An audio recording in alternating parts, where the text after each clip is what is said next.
Karen ordered that garden destroyed, even though it wasn't hers. And that was the biggest mistake of her life. That morning, Jack Turner stood still in front of his land. The flower beds he had just planted hadn't even had time to take root, yet they were torn apart.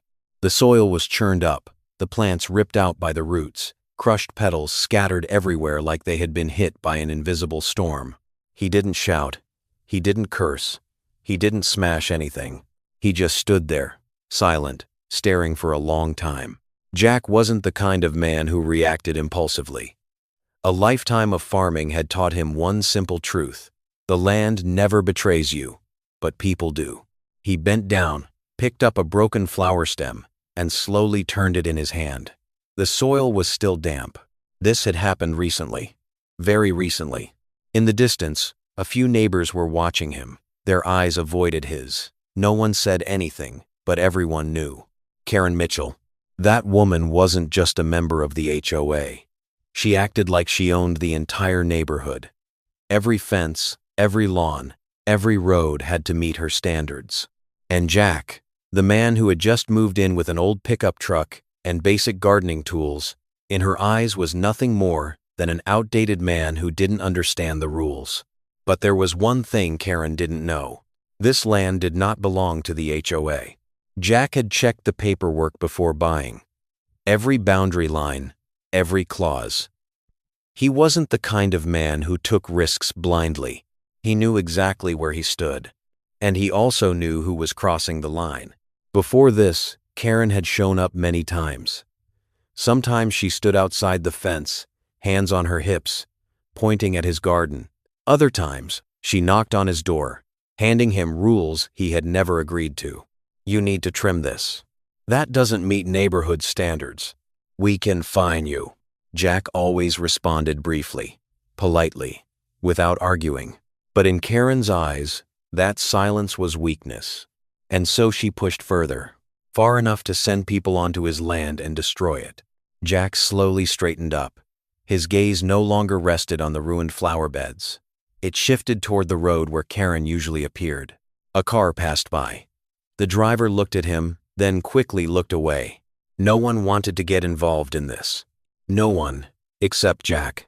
He walked inside, washed his hands under the faucet. Cold water ran over his calloused fingers. He looked up at the mirror. His face was strangely calm. No anger, no panic, only calculation. Karen thought she was dealing with an old gardener. But Jack Turner was more than just a farmer. Years ago, he had handled land disputes far more complex than this. He had dealt with people who believed they could take what wasn't theirs, just by being loud and confident. And he had learned how to make those people collapse on their own, not with shouting, but with evidence. He stepped out onto the porch and looked at the garden once more. A light breeze carried the smell of freshly turned soil. A peaceful scene, ruined by the careless interference of someone who believed she had authority.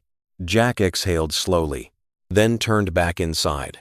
He didn't call the police. Not yet. He didn't knock on Karen's door. No need. Because if he did, she would just deny everything. And Jack didn't need an apology. He needed the truth to be exposed. Step by step. Clear. Undeniable. He picked up his phone and opened a list of equipment to buy.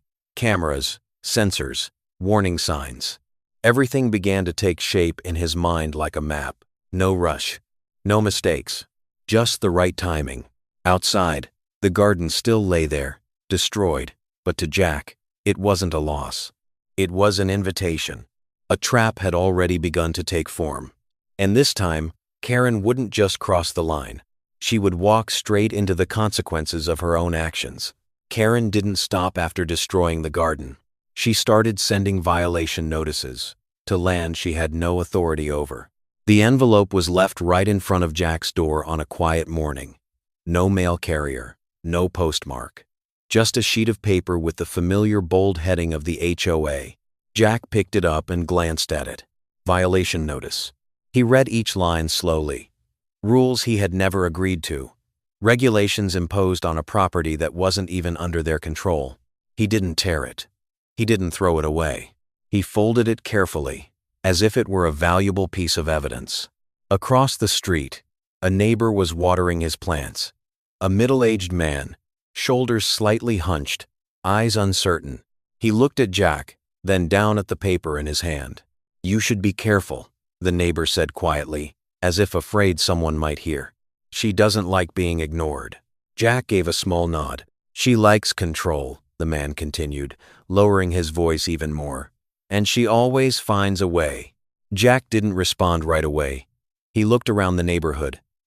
Identical houses, perfectly trimmed lawns, white fences lined up in straight rows. Everything looked neat. Too neat. But beneath that surface was a strange silence. No one wanted trouble. No one wanted to become the next target. Jack understood. He had seen this kind of system before. Not built on law, but on pressure. Not built on real authority, but on fear. He walked back inside and placed the notice on the table, then opened his laptop. The screen lit up, reflecting his face, calm, focused. He began searching. Not general information. Not forums. Legal records. Zoning maps. Official land boundaries. One document after another appeared. Jack read carefully. Took notes. Compared details. He didn't miss a single thing.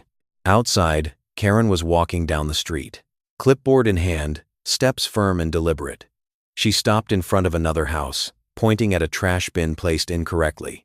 The homeowner rushed out, apologizing immediately. Karen didn't smile. She wrote something down, then moved on. When she got closer to Jack's house, she paused longer. Her eyes lingered on the damaged garden, then shifted to the closed door. She smirked. In her mind, Jack was already starting to give in. An old man living alone. No lawyer. No family nearby. No one standing up for him. Just a little more pressure, and he would comply. She turned away, confident. But inside that house, things were moving in a completely different direction. Jack had just found what he needed. An official boundary map, confirmed by local authorities. A clear red line. No ambiguity. His land lay completely outside the HOA. No overlap. No exceptions. Zero. Jack leaned back in his chair and exhaled slowly. So it was clear. Not a misunderstanding. Karen knew. And she still did it. That changed everything. He was no longer dealing with someone confused. He was dealing with someone deliberately overstepping. Jack stood up and walked out to the porch. Sunlight fell softly over the unfinished garden. Bare roots. Torn soil. Another neighbor passed by, this time an older woman. She looked at Jack, then at the garden. "She's done this to others before," she said slowly. "It's just, no one ever stood up." Jack looked at her. "Why?" She gave a sad smile. "Because she always picks the right people to pressure. The weak. The ones who avoid trouble. The ones who don't want to fight back." Jack nodded. He understood. But this time, Karen had chosen the wrong person. He went back inside and reopened his list. Cameras. Sensors. Warning signs. But this time, he added something new. A lawyer. Not to threaten, but to complete the picture. Jack wasn't in a hurry. He didn't need to win immediately. He needed something else. A moment. When the truth would be undeniable. Outside, Karen continued her routine, completely convinced she was still in control. But she didn't know. Every step she took was bringing her closer to a bigger mistake. And this time, Jack wasn't just watching. He was preparing. Quietly, precisely, and irreversibly. Just when Jack thought everything was already clear, Karen decided to go even further. And this time, she didn't just trespass, she destroyed. That morning was unusually quiet. No cars, no voices. Just a light breeze brushing past the trees that hadn't yet recovered from the last time they were torn up. Jack opened the door, stepped outside, and stopped. Not because he was surprised, but because it confirmed everything. What remained of his garden was gone. Not trampled, not partially damaged, completely flattened. The ground was level. Deep tire tracks pressed into the soil. Clean, precise cuts that felt almost cold. Someone had brought machinery in, planned, timed, confident that no one would stop them. Jack walked forward slowly, step by step. His boots pressed into the freshly compacted dirt, making a dry, hollow sound. He crouched down and touched the ground, hard and cold. No trace of what he had planted. No color left. Just emptiness. Across the fence, two neighbors stood watching. One shook his head. The other avoided Jack's eyes. Finally, the man from before stepped forward. "They came very early," he said quietly. "Before sunrise." Jack didn't look up. "Who were they?" The man hesitated, looked around, lowered his voice. "No logos on the trucks. But Karen was there, giving orders." A long silence followed. The wind carried a faint smell of machine oil. Jack slowly stood up. His expression had changed. This was no longer observation. This was a conclusion. Karen hadn't just crossed the line. She had deliberately destroyed property, and she believed there would be no consequences. At the end of the street, Karen appeared. The same walk, confident, in control. She stopped when she saw Jack standing in the middle of the flattened garden. Her eyes passed over him, then settled on the empty ground. A faint smile. Subtle, but enough. "Looks better already," she said, her voice calm, as if she were evaluating a lawn. Jack turned to look at her. No anger, no raised voice, just a deep, steady gaze that made Karen hesitate for a brief second. Then she regained herself. "You should thank us," she continued. "This neighborhood has standards." No one spoke. Doors around them cracked open. People were listening. Jack took one step toward the fence, not crossing it, not getting closer, just enough for his voice to carry clearly. "You sent people onto my land." Karen shrugged. "If you live here, you follow the rules. This land isn't part of the HOA. Karen paused for a beat. Then she smiled. A confident smile, the kind that believes words matter more than truth. "We'll review that," she said, her tone turning colder. "But for now, you need to fix all of this." She turned away. No waiting for a response. No concern. In her mind, it was already settled. Jack remained still. The neighbors looked at him, waiting, expecting a reaction. Anger. Confrontation. But nothing happened. Jack simply gave a small nod to the man from earlier, then walked back inside. The door closed. Inside, the space was quiet. He walked straight to his desk and opened his laptop. But this time, he didn't search. He already had enough. Enough evidence of the actions. Enough legal confirmation. Enough reason. Jack opened a blank folder. He named it Evidence. Then he paused. His eyes stayed on the screen, but his mind drifted elsewhere. Years ago, he had stood in a different room. Not this house. Not this neighborhood. A conference room. People in suits. Maps spread across tables. Land disputes worth millions. And Jack was not someone overlooked. He was the one people listened to. The one who understood the law better than those who thought they held power. The memory passed, then faded. Jack closed his eyes for a second. When he opened them, the decision was made. He would no longer react. He would act, with structure, with a plan, and with no way to turn back. Outside, Karen continued her day, knocking on doors, taking notes, giving orders. She had no idea that the moment she stood there that morning, pointing at Jack's garden, was the exact moment she signed her own consequences. And this time, no one would be able to save her from what was coming. Jack didn't call the police. He started building a system that Karen wouldn't see, not until it was too late. The next day, a truck pulled up in front of his house. No noise, no display. The delivery man simply dropped off a few boxes of equipment and left quickly. Neighbors watched from behind their curtains. Cameras, wires, sensors. Some people whispered. Others shook their heads. In their minds, Jack was preparing for a confrontation, one they believed he would lose. Karen saw it too. From her window, she watched Jack install each device. She frowned for a moment, then quickly relaxed. In her eyes, it was just the weak reaction of a man being cornered. "Let him try," she murmured, confident. She didn't understand. Jack wasn't defending. He was setting a stage. That afternoon, Jack started with the cameras, not the usual kind. He positioned them with precision down to the smallest detail, covering the entire garden, the fence, every entry point. No blind spots. No gaps. Every time he tightened a screw, his eyes checked the angle again, adjusted, perfected. Inside the house, the screens displayed each frame clearly. Even the smallest movement wouldn't escape. Jack looked at the monitors like someone who had done this before. Not his first time. Then came the motion sensors. He placed them low, close to the ground, where someone would step without noticing. They were connected to a water system with increased pressure, not for watering plants, but for response. Fast. Precise. No warning. In another corner, he installed a small device, almost invisible, a sound emitter. He tested it. A sharp warning blasted out, clear and loud, reaching farther than he expected. A neighbor nearby flinched and dropped the cup in his hand. Jack turned it off. He didn't smile. He simply gave a slight nod. Enough. But that wasn't the most important part. Jack went inside and brought out a small box. Inside was colored powder. Not toxic. Not harmful. But it would cling.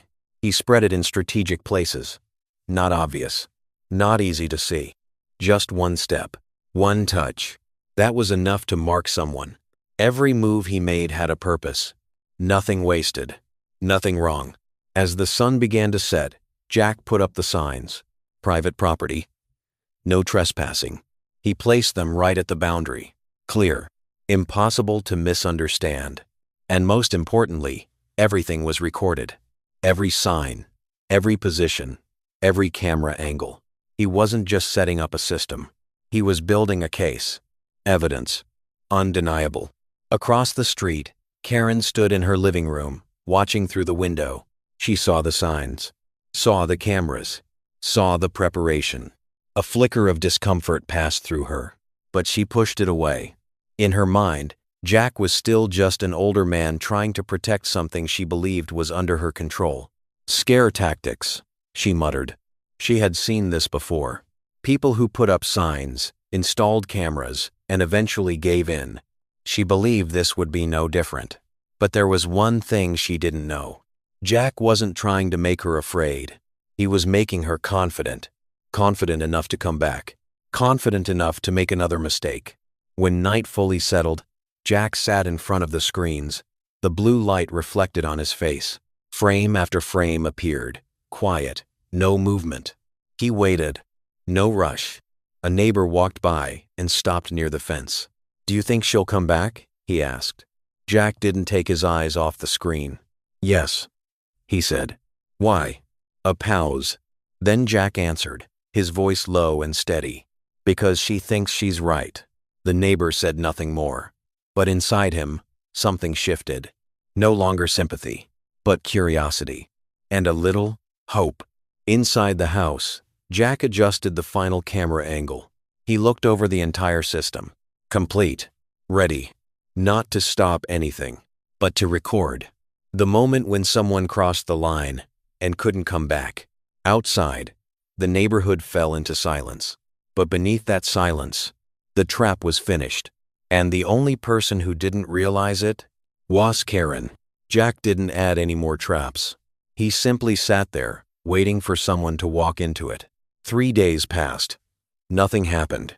The neighborhood returned to its familiar quiet. Lawns were neatly trimmed. Cars came and went on schedule. Doors opened and closed gently, as if nothing had ever happened. Jack's cameras recorded everything. No movement. No intrusion. No Karen. Some neighbors began to think it was over. Maybe she got scared, one person whispered while passing by the fence. Or moved on to bother someone else, another replied. Jack heard them, but he didn't react. He knew better. People like Karen don't stop because they're afraid. They stop to calculate, and then they come back when they think they'll win. On the evening of the 3rd day, Jack sat in front of the screens. The glow from the cameras reflected in his eyes. Frame after frame remained still. He wasn't disappointed. He was just waiting. In his mind, everything had already been calculated. Karen had gone too far. That meant she couldn't go back to normal. Either she would retreat completely, or she would escalate. and Jack believed in the second option. Across the neighborhood, Karen sat in her living room. In front of her was a stack of papers. Photos of Jack's garden, notes, underlined lines. She stared at the warning signs. Private property. No trespassing. She frowned, not out of fear, but out of defiance. In her mind, Jack wasn't just refusing to comply. He was openly challenging the system she controlled. And that was unacceptable. He thinks he's smart, she muttered. She stood up, walked to the window, and looked toward Jack's house. The lights inside were still on. Quiet. She didn't like that silence. It didn't feel like surrender. It felt like something waiting. Karen turned back to the table and picked up her phone. She made a call. A short call. Low voice. Firm tone. "We need to handle this." On the other side, Jack stood up from his chair. Not because he heard anything, but because he felt it. A shift. The space was still quiet, but no longer normal. He stepped out onto the porch. Night had fallen. No wind. No sound. But his instincts told him something was about to happen. He went back inside and checked the system again. Cameras running. Sensors ready. Speakers tested. The colored powder still in place. No errors. Nothing missing. Jack didn't smile, but his eyes sharpened. This was no longer preparation. This was the waiting phase before activation. On the fourth morning, the neighborhood woke up as usual, but something was different. Karen didn't appear for her usual morning rounds. No knocking on doors. No notice. No complaints. That absence made a few people notice. "She's planning something," the middle-aged man said to Jack as he walked by. Jack simply nodded. Yes. No further explanation. None needed. By noon, an unfamiliar car slowly drove through the neighborhood. It didn't stop, but it lingered long enough to observe. Jack saw it through the cameras. He didn't react. He just remembered. Afternoon came. The sky turned a dull gray. The air grew heavier. Rain might be coming. Or something else. Jack sat down again in front of the screens. His hands rested calmly on the table. No tension. No anxiety. Just readiness. Because he knew. The trap didn't need him to trigger it. It needed someone else. Someone confident enough to walk into it. Across the distance, inside her house, Karen checked the time. The moment had been chosen.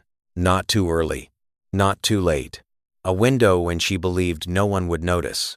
She stood up, put on her gloves, picked up her tools. Her expression hardened. In her mind, this wasn't a mistake. This was necessary. To restore order. To assert control. She stepped out the door. No hesitation. No fear. And without realizing, every step she took closer to Jack's garden was a step closer to the moment when everything would slip completely out of her control. Karen didn't come during the day. She chose a time when she believed no one was watching. 6 a.m. The light was still dim. The mist hadn't fully cleared. The neighborhood was still half asleep, doors closed, curtains barely drawn. A perfect moment for what she believed was a necessary act. Karen stepped out of her car and closed the door quietly. She looked around. No one on the street. No sound. She smiled. In her mind, this wasn't sneaking around. This was control. She pulled on her gloves, tightening them. In her other hand, she held her tools, her eyes locked onto Jack's garden. She didn't see the cameras. She didn't notice the sensors. She didn't care about the signs. Because in her mind, those things were just for show. They had no real value. Inside the house, Jack was already awake. Not because he had just woken up, but because he hadn't slept. He had been sitting in front of the screens since it was still dark. His coffee had gone cold long ago. But his eyes remained sharp, fixed on every frame. Then, a movement. A figure. Jack didn't blink. Karen. Exactly as he predicted. He didn't stand up. He didn't go outside. He didn't turn on the lights. He just sat there, watching, letting the system do its job. Karen walked up to the fence. She paused, looking at the signs. Private property. No trespassing. She smirked. Ridiculous, she muttered. In her mind, Jack was trying to scare her. But she had been doing this long enough to know who really had the authority. She reached out and touched the fence. One step, a simple action, and that was when the system woke up. A soft click, almost silent. Then, water. A high-pressure stream blasted straight at her. Fast, powerful, no warning. Karen screamed. The sound tore through the quiet morning. She stumbled back, slipped, lost her balance. The water didn't stop. Her coat was soaked. Her hair clung to her face. Cold. Sudden. Out of control. "What is this?" she shouted. But no one answered. Because this wasn't a conversation. It was a response. Karen tried to step out of the spray. But in her panic, she stepped wrong. Her foot landed on something she couldn't see. A thin layer of powder, almost invisible in the low light. One step, then another. Color exploded. Red, blue, yellow. Clinging to her shoes, spreading up her clothes, sticking to her hands as she tried to wipe it off. The more she touched, the more it spread. Karen froze, not understanding what was happening. Then, the sound hit. Loud. Clear. Impossible to ignore. Warning. You are trespassing. Authorities have been notified. The voice echoed across the neighborhood. Once. Then again. Doors opened. Curtains pulled back. People appeared. Eyes turned toward her. Karen spun around, looking in every direction. This was no longer something hidden. It was a spectacle. She stood there, soaked, stained, in the middle of the garden she had just trespassed into. Some neighbors whispered. One person pulled out a phone. Another simply stared, unable to believe what they were seeing. Karen's breathing grew heavy. Her face turned red, not just from the cold, but from realization. For the first time, she was not in control. She looked toward the house. The door was still closed. The curtains still unmoved. No one came out. That made it worse. No opponent to confront. No one to blame. Just her, and the consequences. Inside, Jack remained seated. He watched everything through the screen.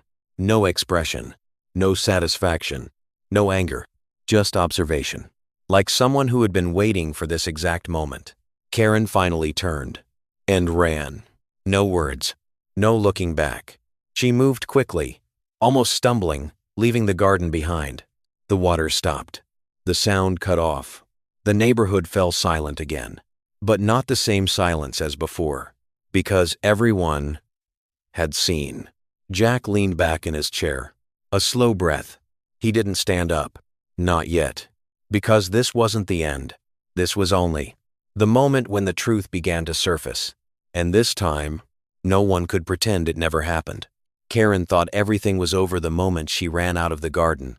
But in reality, that was the moment everything began to turn against her. Less than an hour later, the neighborhood was no longer quiet. Not because of noise, but because of whispers. Doors stayed open longer than usual. Eyes exchanged quick glances, voices low but constant. Something had just happened, and for the first time, it wasn't being hidden. Did you see that? I told you. She went too far this time. Karen sat inside her house, changing clothes. The stained outfit lay on the floor. Water still dripped from her hair onto her shoulders. Her hands trembled. Not from the cold, but from the feeling, for the first time, of losing control. She looked at herself in the mirror. No longer the familiar image of someone always right, always in control, but someone exposed, seen. She clenched her hands. He did this, she said, as if she needed to hear herself confirm it. In her mind, Jack was no longer silent. He had struck back, and that could not be ignored. Outside, a car pulled up in front of Jack's house. Not a police car. A black sedan, clean and discreet. A man stepped out, wearing a suit, carrying a briefcase. A few neighbors noticed. They didn't know who he was, but they could feel it. Something was shifting. The man walked to the door. Jack opened it. No handshake. No polite greeting. Just a short nod. Do you have everything? The man asked. Jack turned inside. Enough. Inside the living room, The screen still displayed the recordings. The man set his briefcase down and opened it. Documents, forms, another laptop. Jack handed him a hard drive. The man plugged it in and opened the file. The video played. Karen stepping in. Water spraying. Color spreading. The warning sound. Clear. Continuous.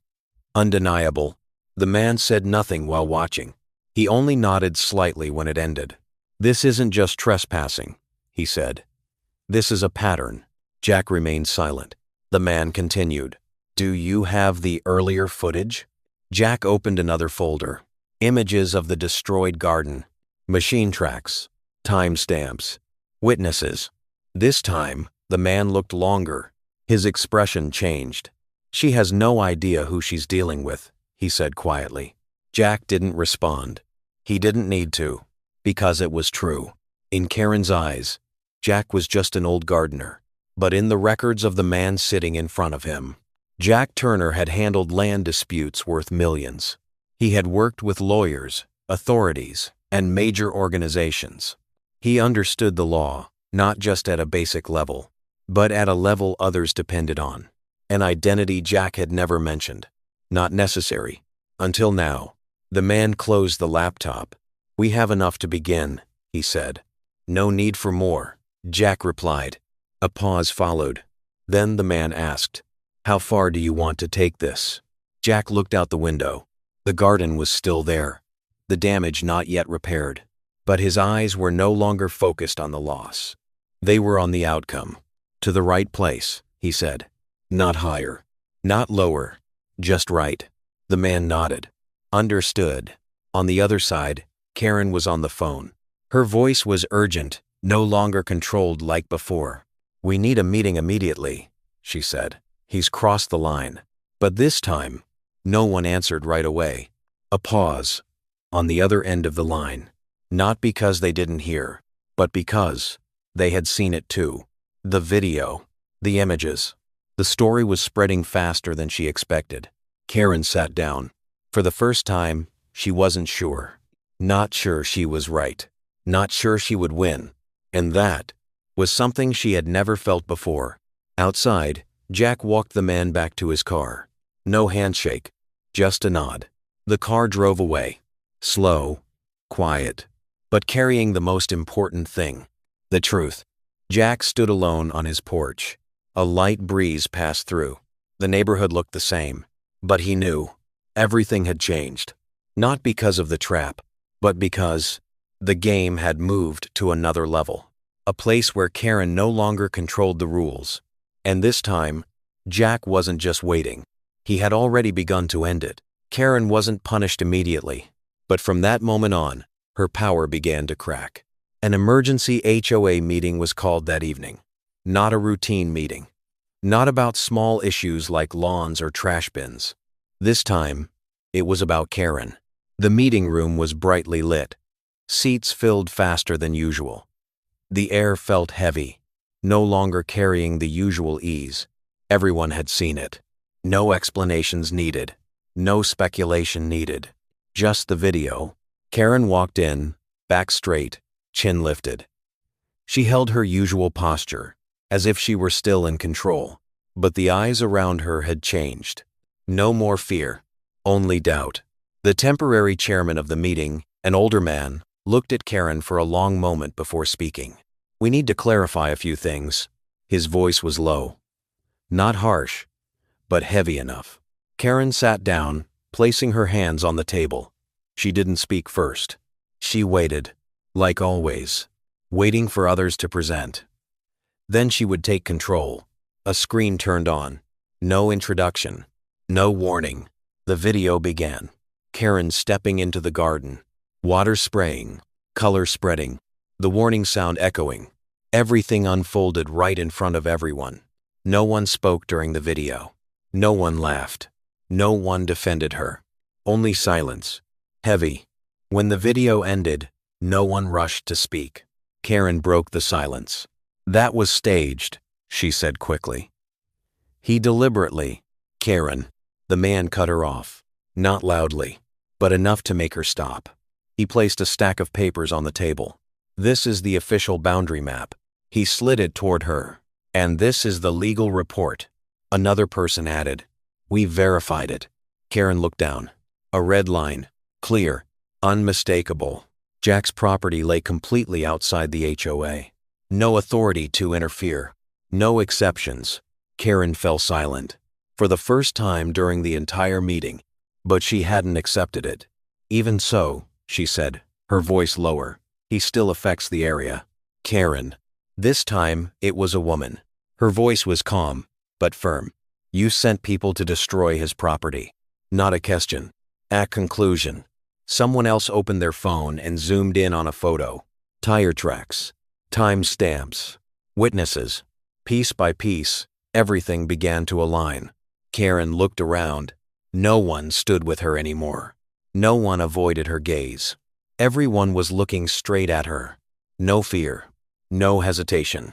The silence she once used to control others was now turning against her. She took a deep breath. We can't let an outsider disrupt the standards of this neighborhood, she said, trying to steady her voice.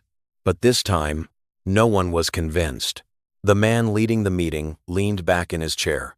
The issue isn't standards, he said slowly. The issue is authority. He looked directly at Karen. And you crossed it. A long silence followed. No one interrupted. No one objected.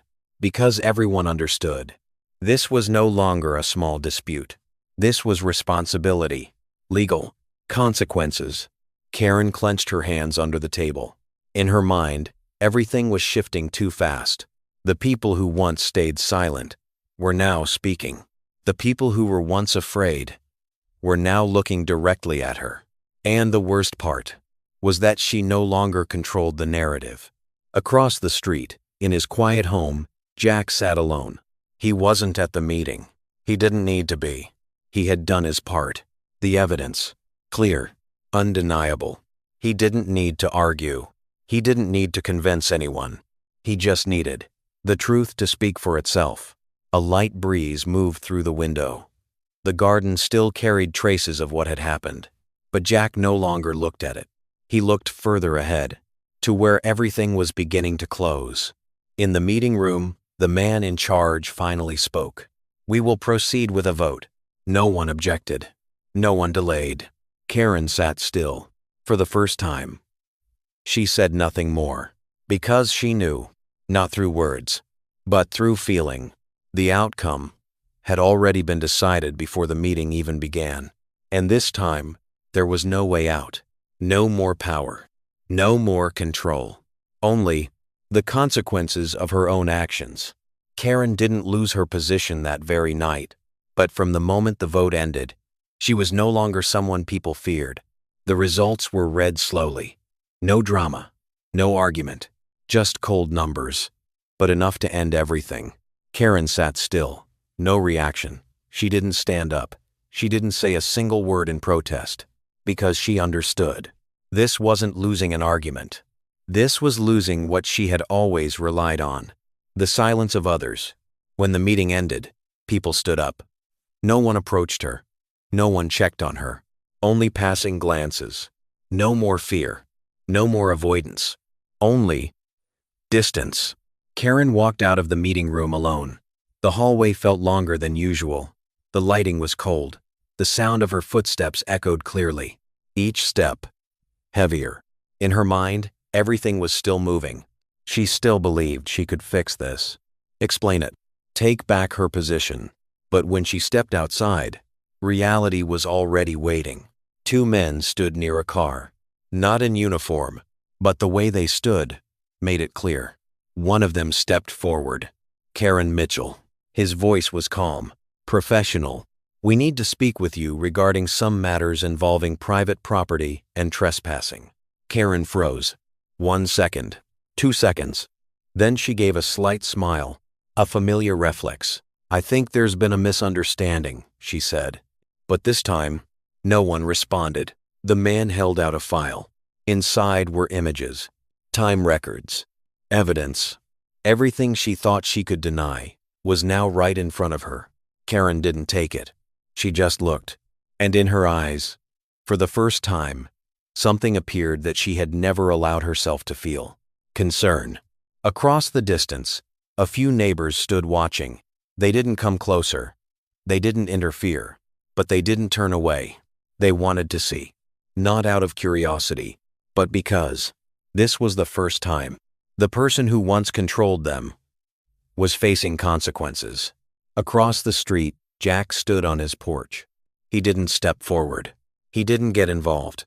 He simply watched. Just like from the beginning, a neighbor walked up beside him. "Did you call them?" the man asked. Jack shook his head slightly. "No." The man looked surprised. Then, Jack looked toward Karen. The evidence did its job. A simply sentence. But enough. No need to call. No need to push. When everything is clear, the system moves on its own. Karen finally took the file.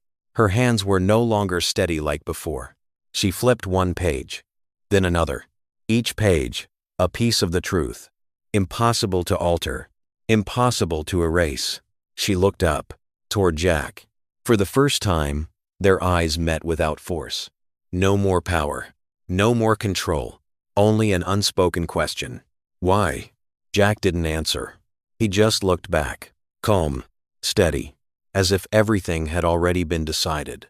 Because to him, this wasn't revenge. This was the result of every action, every decision, every time a line was crossed. A light breeze moved through the neighborhood. No more whispers. No more avoidance. Only a new feeling. Balance. Karen lowered her gaze. Said nothing more. The two men beside her waited. No pressure. No urgency. Because they knew everything was already clear. In the distance, Jack turned and walked back inside. The door closed. No drama. No celebration. Just the end of a phase. But outside, the consequences continued. And this time, Karen couldn't walk away from them like before. Karen no longer appeared on that street. And strangely, no one asked where she had gone. In the days that followed, the neighborhood became quiet again. But it was no longer the same tense silence as before. It felt lighter, more open, as if an invisible pressure had just disappeared. Doors stayed open longer. Conversations began to happen. People who once avoided eye contact now paused, nodded, exchanged a few words. A small change, but unmistakable. Jack's garden changed too. No longer a piece of land torn apart, but a space being rebuilt. He worked slowly. Each row of soil turned over again. Each plant placed with precise spacing. No rush, no frustration. A neighbor walked over. "You're not hiring anyone?" he asked. Jack shook his head. "I prefer to do it myself." The man looked at the garden, then at Jack. "After everything, you're still calm." Jack paused for a moment. He looked down at the soil, then spoke, his voice low. "If you do things right from the beginning, you don't have to rush at the end." The neighbor fell silent. The words were simple, but heavy.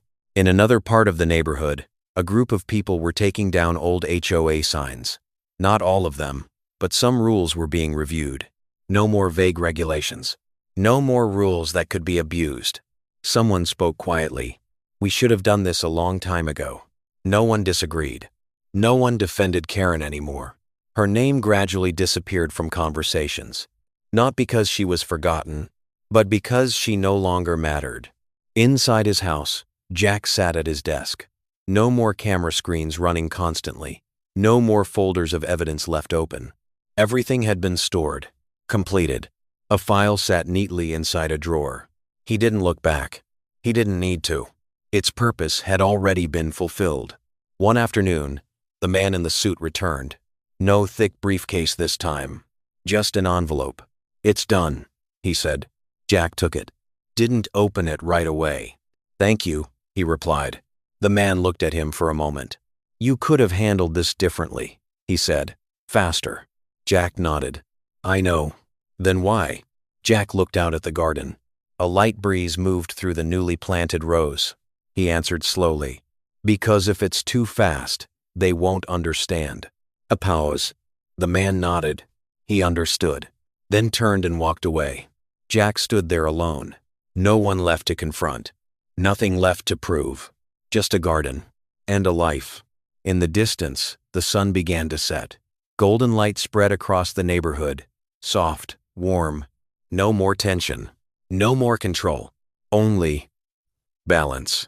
Jack stepped down into the garden. He planted one final tree. Pressed the soil gently. Adjusted its position. Then stood up straight. Looked around. Not to inspect, but to feel. Everything had returned to where it belonged. Not because he won, but because everything had been placed back in its proper place. He wiped his hands. Exhaled slowly. A neighbor called out from a distance. "Jack, your story is spreading everywhere." Jack turned. "Yeah, people are talking about it." Jack nodded, not surprised. The man smiled.